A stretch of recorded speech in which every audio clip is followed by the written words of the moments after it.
আসসালামু আলাইকুম। সবাইকে স্বাগতম জানাচ্ছি আমাদের চ্যানেলের পক্ষ থেকে। আজকের এই ভিডিওতে সরাসরি আপনাদের সাথে চলে আসলাম আমি মাহমুদ। খুবই গুরুত্বপূর্ণ একটা বিষয় নিয়ে আজকের এই ভিডিওতে আলোচনা করব। অবশ্যই সম্পূর্ণ ভিডিওটি শেষ পর্যন্ত দেখবেন। আমাদের মধ্যে প্রায় 95%-এর এই প্রবলেমটা দেখা যায় যে আমাদের সার্টিফিকেটের সাথে জন্ম নিবন্ধনের মিল নেই। হয়তোবা আমাদের সার্টিফিকেটের নাম একরকম, আমাদের জন্ম নিবন্ধনের নাম অন্যরকম। অনেকের পিএসসি, জেএসসি, এসএসসি বা এইচএসসি সার্টিফিকেট রয়েছে, কিন্তু এই সকল সার্টিফিকেটের সাথে আমাদের জন্ম নিবন্ধনের মিল নেই। এটা কিন্তু বেশিরভাগ মানুষের ক্ষেত্রে এই ভুলটা হয়ে থাকে। অনেক সময় নামের ক্ষেত্রে বানান ভুল থাকে, আবার অনেক সময় পিতামাতার নামের বানান স্পেলিং কিন্তু ভুল থাকে।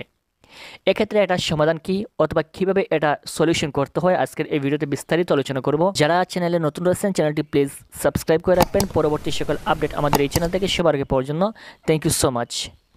এখানে দুইটা বিষয়। একটা হচ্ছে যদি আপনার সার্টিফিকেটের সাথে আপনার জন্ম নিবন্ধন মিল না থাকে তাহলে আপনি কোনটা চেঞ্জ করবেন অথবা কোনটা সংশোধন করবেন। এখানে মূল বিষয় হচ্ছে আপনার সার্টিফিকেটে এবং আপনার জন্ম নিবন্ধনে আপনার নামটা সেম একই থাকতে হবে, এবং আপনার পিতার নাম এবং মাতার নাম সেটাও কিন্তু প্রত্যেকটা স্পেলিং, প্রত্যেকটা বানান সহ সেম একই থাকতে হবে। তা না হলে কিন্তু আপনার সার্টিফিকেট কিংবা জন্ম নিবন্ধন গ্রহণযোগ্য হবে না। এখন আসি, যদি আপনি সার্টিফিকেট সংশোধন করতে চান তাহলে কিভাবে সংশোধন করবেন অথবা এখানে কতটুকু ঝামেলা রয়েছে এ বিষয় সম্পর্কে প্রথমে আলোচনা করি। যদি আপনি সার্টিফিকেট সংশোধন করতে চান তাহলে আপনি অনলাইনে আবেদন করতে পারেন। অনলাইনে আবেদনের পর এখানে প্রায় 1000-এর উপরে, 1000 থেকে 1500 টাকার মতো খরচ হবে, এবং এখানে অনেক সময় লাগবে। 3 থেকে 4 মাস সময় লাগবে আপনার সার্টিফিকেট সংশোধন হতে, এবং এখানে বোর্ডে আপনাকে সরাসরি যেতে হবে, এবং এখানে অনেক ঝামেলা রয়েছে, সেটা কিন্তু প্রত্যেকের পক্ষে সম্ভব নয়। দ্বিতীয়ত, যদি আপনি জন্ম নিবন্ধন সংশোধন করতে চান আপনার সার্টিফিকেটের সাথে মিল রেখে, তাহলে আপনাকে কী করতে হবে, তাহলে আপনি অনলাইনে আবেদন করতে পারেন। অনলাইনে আবেদনের পর এই আবেদন ফর্মটা আপনি আপনার ইউনিয়ন পরিষদ, সিটি কর্পোরেশন কিংবা পৌরসভা নিয়ে জমা দিয়ে আসবেন, এবং জমা দিয়ে আসার পর তারা সর্বোচ্চ 1 সপ্তাহ প্রয়োজন হবে। 1 সপ্তাহের ভিতরে আপনার সংশোধিত জন্ম নিবন্ধন আপনি হাতে পেয়ে যাবেন। তার মানে এখানে সহজ হচ্ছে আপনার জন্ম নিবন্ধন সংশোধন।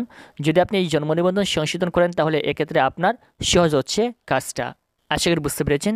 যাদের জন্ম নিবন্ধন এবং সার্টিফিকেটে এরকম নামের মিল নেই অথবা নামের বানান ভুল রয়েছে, আপনার সার্টিফিকেটটা জায়গায় রেখে আপনাদের জন্ম নিবন্ধনটা সংশোধন করে নেবেন। কীভাবে আপনি এই জন্ম নিবন্ধন সংশোধন করবেন, ঘরে বসে আপনার মোবাইল ফোনের মাধ্যমে অনলাইনে আবেদন করবেন। সম্পূর্ণ প্রসেস নিয়ে আমাদের চ্যানেলে ভিডিও রয়েছে, ভিডিও ডেসক্রিপশন থেকে সেই ভিডিওটা অবশ্যই দেখে নেবেন। আশা করি বুঝতে পেরেছেন। যদি ভিডিওটি থেকে উপকৃত হয়ে থাকেন তাহলে চ্যানেলটি মাস্ট বি সাবস্ক্রাইব করে রাখবেন। পরবর্তী এরকম প্রয়োজনীয় সকল ভিডিও পেতে চ্যানেলটি সাবস্ক্রাইব করে পাশের বেল বাটনে ক্লিক করে অল করে রাখবেন। আর যদি আমাদের ফেসবুক পেজ থেকে দেখে থাকেন তাহলে ফেসবুক পেজটি অবশ্যই ফলো দিয়ে রাখবেন। ভিডিওটি সম্পূর্ণ দেখার জন্য অসংখ্য ধন্যবাদ।